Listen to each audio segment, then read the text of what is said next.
নিজের কোরবানির পশু নিজে জবে করা উত্তম। রাসূল আকরাম সাল্লাল্লাহু আলাইহি সাল্লাম তাঁর কোরবানির পশু তিনি নিজে জবে করেছেন। এর মাধ্যমে ত্যাগের বিষয়টিও খুব ভালোভাবে বাস্তবায়িত হয়।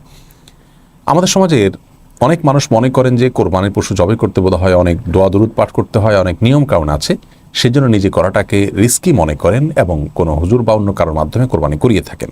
সন্দেহ নেই, অন্য কারোর মাধ্যমে কোরবানি করালেও কোরবানি বিশুদ্ধ হয়ে যাবে, কিন্তু নিজে হাতে করাটা যেহেতু বেশি উত্তম, সেজন্য আজ আমরা খুব সহজে আপনার কোরবানি পশু আপনি কীভাবে জবে করবেন সে বিষয়টি শেয়ার করবো ইনশাআল্লাহ তাআলা। কোরবানির পশুর জবে এবং কোরবানি বিশুদ্ধ হওয়ার জন্য আপনাকে মৌলিকভাবে দুটি কাজ করতে হবে। প্রথম কাজ হলো বিসমিল্লাহি আল্লাহু আকবার বলে আপনি জবে করবেন, আল্লাহর নাম নিয়ে জবে করবেন, এটা হলো প্রথম কাজ। আর দ্বিতীয় কাজ হলো কোরবানির পশুর খাদ্যনালী, শ্বাসনালী এবং দুই পাশের চিকন দুটি নালী এগুলো কাটা গেল কিনা সেটি আপনি নিশ্চিত করবেন।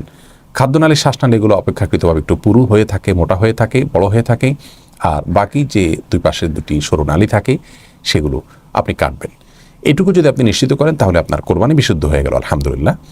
এর পাশাপাশি যদি সম্ভব হয় বিসমিল্লাহি আল্লাহু আকবার বলার পর আল্লাহুম্মা মিনকা ওয়ালাক বলবেন, তাহলে উত্তম হবে, কারণ নবী করিম সাল্লাল্লাহু আলাইহি ওয়াসাল্লাম এটি বলেছেন।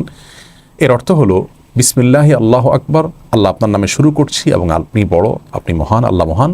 এরপরে আল্লাহুম্মা মিনকা ওয়ালাকের অর্থ হলো আল্লাহ আপনার পক্ষ থেকেই এই পশু আমি প্রাপ্ত হয়েছি এবং আপনার উদ্দেশ্যে এটিকে আমি নিবেদন করছি। এটুকু বলার পর আপনার পক্ষ থেকে আপনি কোরবানি করে থাকলে বলবেন আল্লাহ এটিকে আমার পক্ষ থেকে কোরবানি হিসেবে কবুল করে নিন, এরপর আপনি সুচারণা করবেন, ব্যাস আপনার কোরবানি হয়ে গেল। আর যদি আপনার সাথে অন্য ভাগিদাররাও থাকে তাহলে সেক্ষেত্রে আপনার নামের পাশাপাশি তাদের নামগুলো উল্লেখ করে বললেন আল্লাহ অমুক অমুকের তরফ থেকে আপনি এটিকে কোরবানি হিসেবে কবুল করে নিন, এরপর আপনি সুচারণা শুরু করলেন, এর মাধ্যমে আপনার কোরবানি বিশুদ্ধ হয়ে গেল। কোনো কারণে যদি ভাগিদারদের নামের তালিকা প্রস্তুত না থাকে তাহলে কোনো অসুবিধা নেই, আপনি শুধু এটুকু বললেন আল্লাহ এটি আমাদের সবার তরফ থেকে, আমরা যারা এটাকে কোরবানি নিয়ত করেছি আপনি ভালো জানেন, তাদের তরফ থেকে আপনি কবুল করেন কোরবানি হিসেবে, এইভাবে বলে আপনি চুরিচারণা করলেও কোরবানি হয়ে যাবে।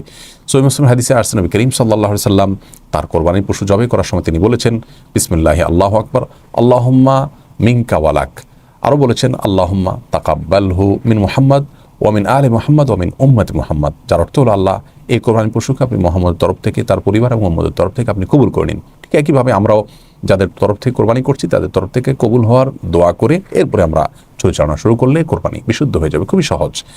কোরবানির পশুকে কোন দিকে শোয়াতে হবে, এর উত্তর হলো যে কেবলার দিকে পা দিয়ে শোয়াতে হবে এবং পশুর বাম কাঁধে তাকে ফেলতে হবে, শোয়াতে হবে। এর মাধ্যমে জবাই করাটা সহজ হয়, সুবিধাজনক হয়, কিন্তু এটি আবশ্যক নয়। অন্য কোনো দিকে যদি আপনি ফিরিয়ে জবাই করেছেন বা জবাই করতে গিয়ে অন্য কোনো দিক ফিরে গেছে এবং সেদিকেই জবাই হয়ে গেছে, তাতেও জবাই বিশুদ্ধ হয়ে যাবে, কোরবানি বিশুদ্ধ হয়ে যাবে, টেনশনের কোনো কারণ নেই।